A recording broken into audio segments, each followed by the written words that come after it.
So we have Route 1 legs. Now we've gone all the way through Lopik, and now we have to tell it that our next waypoint is either going to be an en route waypoint, or it's going to be our standard terminal arrival initial point. We're going to fly GPS direct between the departure and the arrival. So the next waypoint we want is our first one in Italy, which is Odina, O-D-I-N-A. So we just go ahead and go to the next page. You can see one of two. Go to the next page to get to the second. And Odina, O-D-I-N-A. And there it is.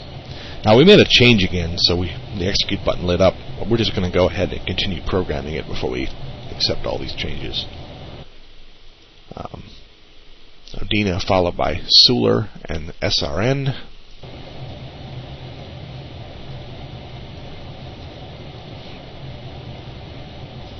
Now you'll notice on the chart, SRN, Serrano, actually has two things there. There is a VOR, 113.7, and an NDB of 330.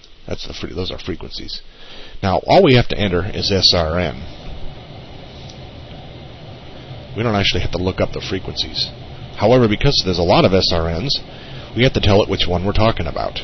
Now, you want to be careful doing this, because most often, the one you want is the one nearest to you. It's very unlikely that we're going to want an SRN VOR in the southern hemisphere. However, occasionally, the one you want is not the one that's nearest. So, but in this case it is. We want the VOR. So we tell it, go ahead and use that one. And now it's in there. You'll notice something else too. It's predicting flight level 390. That's telling us that that 31,000 I said initially we might want is looking a little bit low. So we'll get to that. So we're through Serrano. Now we want Rigon and Navarro. So Rigon, R-I. And Navarro, which is symbol N-O-V. Oh, there's two of those too. Let's see which one we want. We want the 292, the Navarra NDB. Again, with the NDB is the closest one. Apparently there's an NOV fixed location much further south of Italy. We definitely want that one. So, now we've entered our terminal arrival. If we go ahead and execute that, we can do something else interesting, which is select plan mode on our primary flight display and get this out of the way. Now what we can do is we can actually step, which will highlight one at a time each of these waypoints. Right now this one is active, which you can see because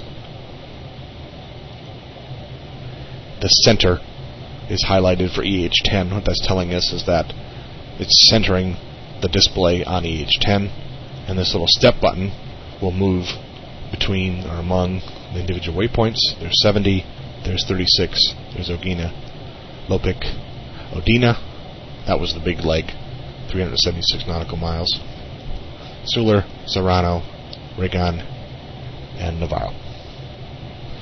The only thing we have left to do is tell it how to get to the runway.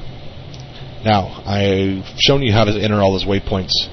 At this point, what I'm going to do is go ahead and use the automatic mode, just by way of illustration, for the arrival, LIMC arrival. Now, the reason there's an EHAM arrival is because we may have to do a board or something, or we have an engine problem, have to come back to Amsterdam. It always lets you have the option of returning to your departure airport. So, arrivals at LIMC, we are going to arrive on 35 left. Now, one of the things you see here are some options for terminal arrivals for Milan. This Odina, that's the one we actually used, so we could have avoided typing in all those waypoints and simply selected this. But they're already there, so I certainly don't want to select them again. So I'll hit execute. And now what you'll notice is that we stopped here before, and now we've got information all the way down to the runway. Next thing we have to do is make sure it didn't do something silly. And one of those things is usually not know how to get from one thing to another. And we have a route discontinuity, or DISCO as they call it. Basically, the ILS starts at this intersection point here, CF35L. And the last thing it had on our flight plan is Navarro, and it's asking us, is there something interesting going to happen between these 2 points? And the answer is no. We're going to proceed right from one to the other. So I take CF35L and put it here.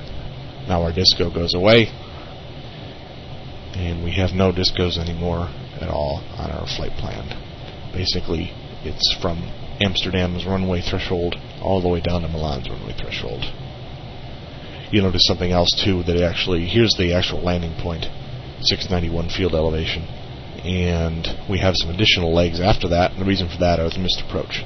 So if we just leave the computer on autopilot following a missed approach, it'll go ahead and take us to where we're supposed to be if we in fact miss our approach. The next thing we have to do on our legs pages is set up some restrictions.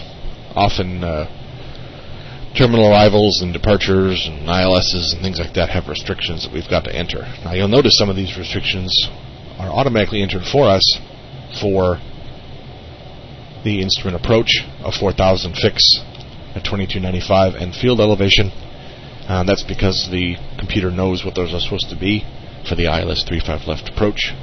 However, because we entered the rest of them manually, we have to put them in. It's important to explain here what it's doing. It's recommending numbers here.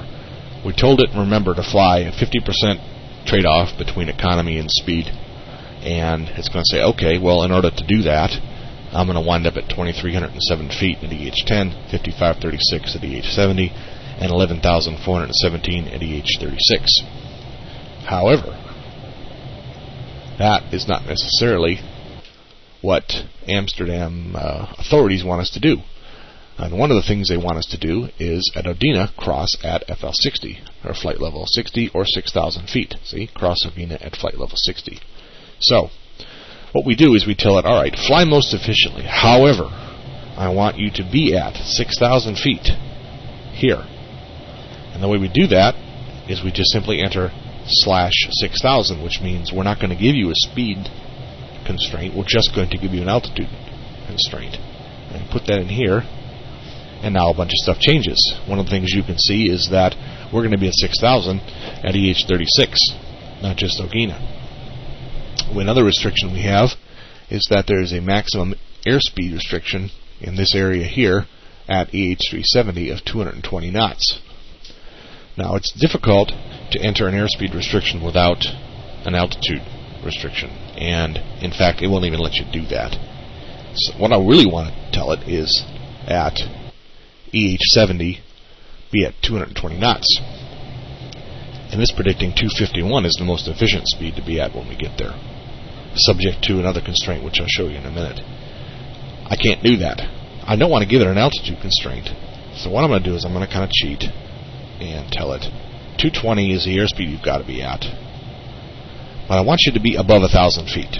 Wherever you want to be, as long as it's above 1,000 feet. And the way you do that is you enter 1,000. At or above. The A actually means at or above. A B would mean at or below. And if I do that, I can go ahead and give it the 220 restriction, and it will be above 1,000 feet. And I believe that's all we have for restrictions. We have a 220 here. Don't seem to be any here. We have a crossing restriction here. 250 below 10,000. That's already programmed in here because that's just the situation just about everywhere. And that's it. So Amsterdam's not too restrictive, but they do want us to hold 6,000 until we get out away from the airport a little bit. They probably don't want us screaming above downtown Amsterdam and disturbing the neighbors. So we'll go ahead and accept those changes. And one of the things you're going to see is we do get an update here. This is a little tighter. And the reason this is a little tighter turn is because we're going to be going a little slower. And it's actually computing how sharply it can turn. Next thing we have are some restrictions for Italy. So if I bring up the approach plate for Italy, we're coming in here to Odina, Solar, Serrano, etc. Nothing's called out here. We do have a region where we have to be 270 below 25,000. I don't think we're in there. So we